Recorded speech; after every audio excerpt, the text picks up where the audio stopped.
علیکم ورحمۃ اللہ وبرکاتہ۔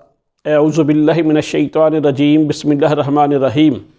لا الہ الا انت سبحانک انی کنت من الظالمین۔ میرے بھائی اور بزرگوں، ان حالات کے اندر جب کہ دنیا کے تقریباً تمام ممالک کے اندر یہ وبا پھیل چکی ہے، جس کی بنا پہ ایئرپورٹ بند ہیں، بازار بند ہیں، تعلیمی ادارے بند ہیں، سب کچھ بند ہے اور لوگ گھروں کے اندر بند ہیں۔ ان حالات سے ہم کیسے نکل سکتے ہیں اور ایمان والوں کا کیا شیوا رہا ہے کہ جب بھی ان پہ مشکل حالات آتے ہیں تو وہ کیا کرتے ہیں، کیا کہتے ہیں؟ اس کا تذکرہ اللہ نے اپنے قرآن پاک میں کیا ہے۔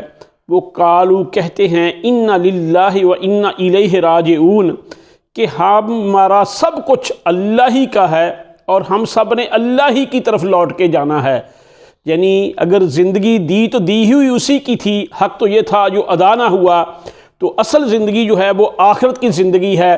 تو جو لوگ ایسے حالات میں الذین اذا اصابتہم مصیبہ قالوا انا للہ و انا الیہ راجعون، اور وہ جب بھی کوئی مصیبت آتی ہے تو اس پہ صبر کرتے ہیں اور کہتے ہیں کہ جو کچھ ہے وہ اللہ ہی کا ہے اور اس کی طرف ہی لٹایا جانا ہے۔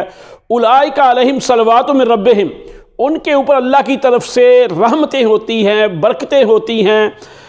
ایسے ہی ہمارے لیے نمونہ حضرت یونس علیہ السلام کا واقعہ ہے کہ جب اللہ نے ان کا لاک ڈاؤن مچھلی کے پیٹ کے اندر کر دیا اور ان کا رابطہ بیرونی دنیا سے کاٹ دیا، سوائے اللہ کی ذات کے ان کا کسی اور کے ساتھ نہ رابطہ تھا، نہ ہو سکتا تھا، تو انہوں نے کہا لا الہ، اے اللہ تیرے سوا کوئی الہ نہیں، لا الہ الا انت سبحانک انی کنت من الظالمین۔ یہ دعا وہ بار بار پڑھتے رہے۔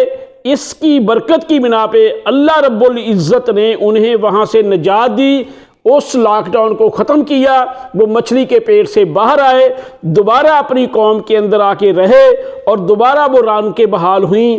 آج میں اور آپ بھی اگر اس اسوہ پہ عمل کریں کہ اللہ سے معافی مانگیں، اللہ کی بڑائی، اللہ کی کبریائی بیان کریں اور اپنی کوتاہیوں کا اعتراف کریں، اپنی غلطیوں کا اعتراف کریں، تو انشاءاللہ کوئی نہیں، اللہ جو ہے نا، اللہ کو منانا سب سے آسان ہے۔ سارے دروازے بند ہیں لیکن توبہ کا دروازہ کھلا ہے، ہمیں اس کے لیے جلدی کرنی چاہیے۔ اللہ مجھے اور آپ کو عمل کی توفیق دے۔